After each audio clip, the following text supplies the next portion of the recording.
miliar untuk bangunan, kadang aksesoris, yang satu ngutangi 50.000 tapi taruhannya nyawa. Nah sekarang menyelamatkan nyawa sama bangunan keren mana? Maka berbahagialah orang miskin karena komunitas mereka ini utang piutang urusan apa? Nyawa. Jadi ini lebih dramatis, lebih dramatis, lebih keren. Makanya utang piutang orang miskin itu paling diabadikan Quran karena lebih keren, lebih keren. Karena nyawa apa? Loh saya ini kan termasuk kecil sudah kiai agak keren, sudah kiai agak mapan. Itu kalau orang-orang kaya nawarin saya paling Gus nggak ganti mobil, nggak ganti aksesoris mobil itu. Itu nggak keren. Al-Nadikan tetap ngamal pun nggak keren. Tapi kalau orang miskin, saya sering kan dengar cerita mereka orang itu ngeri. Kayak cerita yang diabadikan Quran itu, wa yu'thiruna ala anfusihim walau kana bihim khassasah. Itu Nabi mengumumkan saya punya tamu tapi hari ini saya tidak bisa hormat tamu. Ada sahabat yang usul, saya ya Rasulullah. Perlu dicatat dulu di Arab tuh nggak ada warung, nggak ada GoFood, nggak bisa kamu pesen online terus. Wah nanti delivery gitu nggak bisa. Nah terus akhirnya datang ke rumahnya, datang istri saya ada makanan ada hanya untuk jatahnya bayi. Terus ya sudah bayinya kamu tidurkan supaya jatah itu dimakan tamunya Rasulullah. Tapi kan jatahnya orang satu, tamunya kan malu kalau nggak ada yang nemanin. Terus ya sudah lampunya dimatiin pura-pura kamu nemanin. Bos yang satu ya ada piring sama sendok pura-pura nemanin, yang satu makan betul. Itu diabadikan Quran. Karena apa? Dramatis gitu. Sehingga pagi-pagi dia datang ke Nabi, kamu punya amal apa? Sehingga tadi malam ada ayat wa yu'thiruna ala anfusihim walau kana bihim khassasah. Mereka mengalahkan kepentingan dirinya sendiri meskipun punya kepentingan sendiri demi tamu tadi. Terus cerita dia, kita tamu tadi malam ya Rasulullah, yang saya sanggup menghormat sebenarnya saya tidak punya apa-apa, hanya jatah bayi. Itu aja dramatis, bayinya ditidurin dulu. Tapi tidak disuntik ganja, tidak ditidurin. Ditidurin biasa nanti kan. Ditidurin biasa terus suami saya pura-pura nemani, lampu dimatikan. Nah, mungkin tamunya saking laparnya gak penting mikir itu, yang penting makan aja. Jadi maka sebetulnya orang-orang miskin itu tidak usah iri, wah itu orang kaya bisa ngamal masjid 1 miliar, 2 miliar. Tetap ngamalnya ini sesuatu yang tidak mendesak. Tapi sesama orang miskin, kalau temannya minta tolong itu mesti dramatis. Istri mau kelahiran, kematian, kelaparan. Pokoknya yang diselamatkan itu seru semua. Artinya gini ya, kalau miskin ya nikmati saja, itu ada peluang untuk menyalip pahalanya orang-orang. Tapi yang kaya ya tetap kaya. Kalau semuanya miskin, nanti yang miskin kerja di mana kalau semuanya miskin? Ya kembali ke tadi, ke ilmu khitab. Kalau ini tidak dipelajari, maka orang khawarij ini megang otoritas. Tidak bisa. Mereka enggak menguasai pintu surga maupun pintu neraka. Enggak bisa. Mereka dengan seenaknya, tobatnya orang yang pernah gini enggak diterima. Tidak bisa. Wilayah yang nerima tidak itu wilayahnya Allah Subhanahu wa Ta'ala.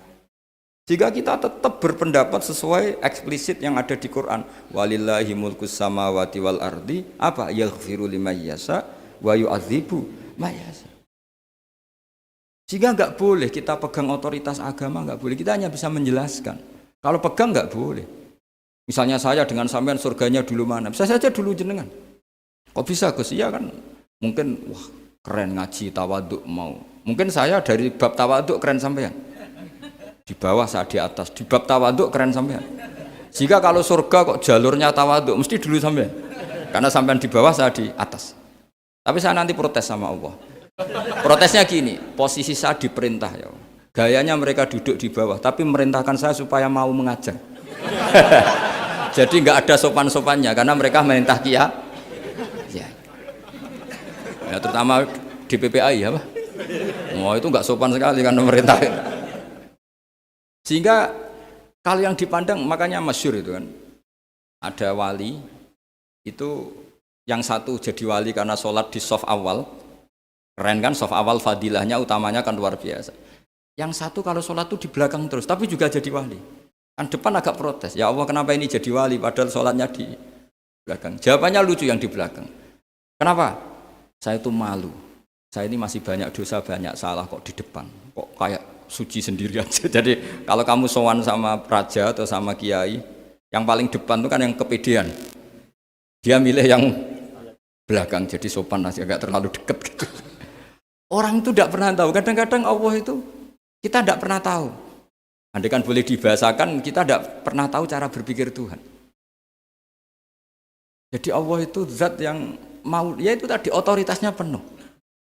Makanya saya pernah cerita di mana-mana, di kitab-kitab yang saya baca itu ada 2 orang yang ahli neraka, sudah di neraka. Ini sekaligus ijazah, saya ulang lagi sekaligus ijazah, bisa dipraktekkan nanti itu. Setelah itu 2 orang ini dipanggil ke surga sama Allah. Allah itu tanyanya ya aneh, enak di neraka, ya udah enak di neraka. Ya gak enak di neraka kok ditanya enak enggak, ya gak enak. Ya sudah, kembali lagi ke neraka. Lari kencang-kencang, lari menuju neraka.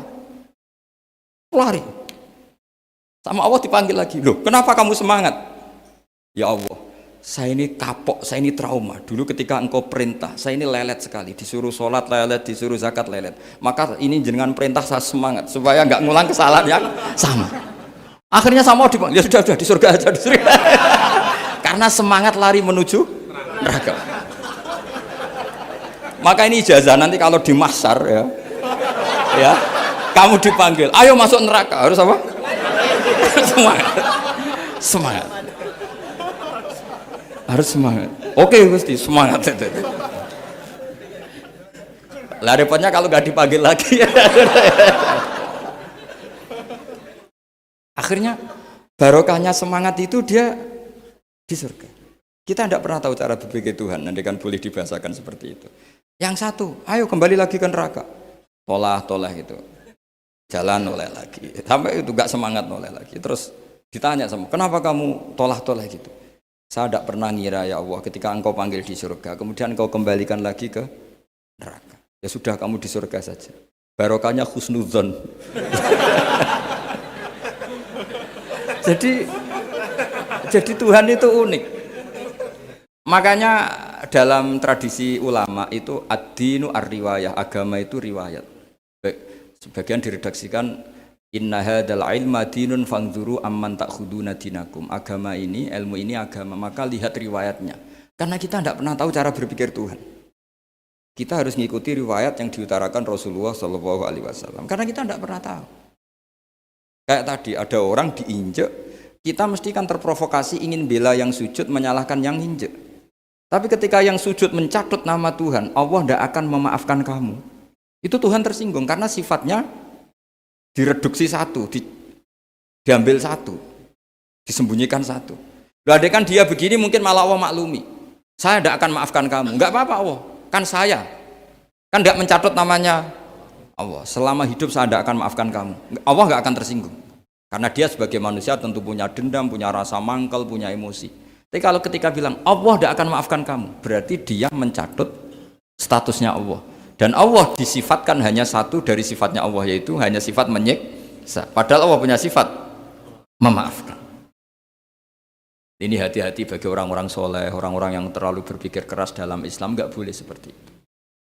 Masyhur itu kan, ada satu perkampungan yang sering secara masif terstruktural mau menghabisi Nabi. Yaitu namanya kampung Usoyyah, Ro'lan sama Zakwan. 3 kampung ini sering koalisi mau menghabisi Nabi.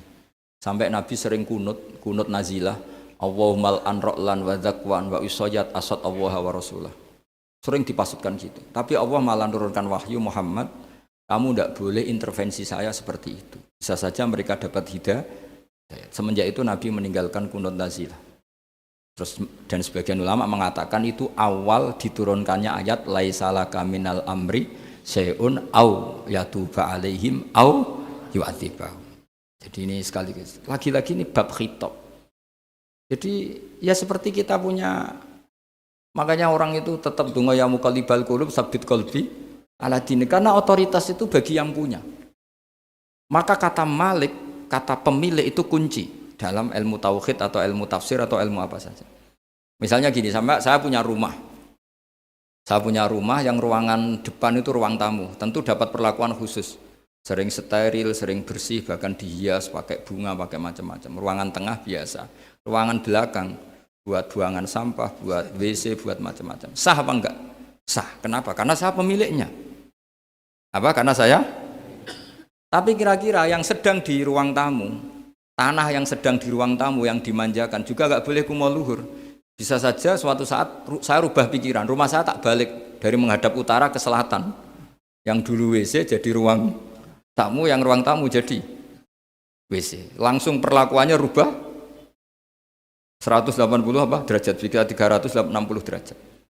Nah itu yang di sini nih, kenapa orang soleh pun tetap takut sama Allah, karena Allah itu yaf'alu ma yasha, bisa melakukan apa saja. Sehingga tradisinya ulama ketika zaman ini sudah rusak seperti ini, ulama-ulama tidak ada yang khawatir. Karena Allah mensifati dirinya Al-Hadi sebagai zat penunjuk. Coba kita sudah tidak ditungguin Nabi, nggak ditungguin wali, nggak ditungguin orang-orang soleh dulu. Tapi agama itu ya jalan sampai sekarang. Ada orang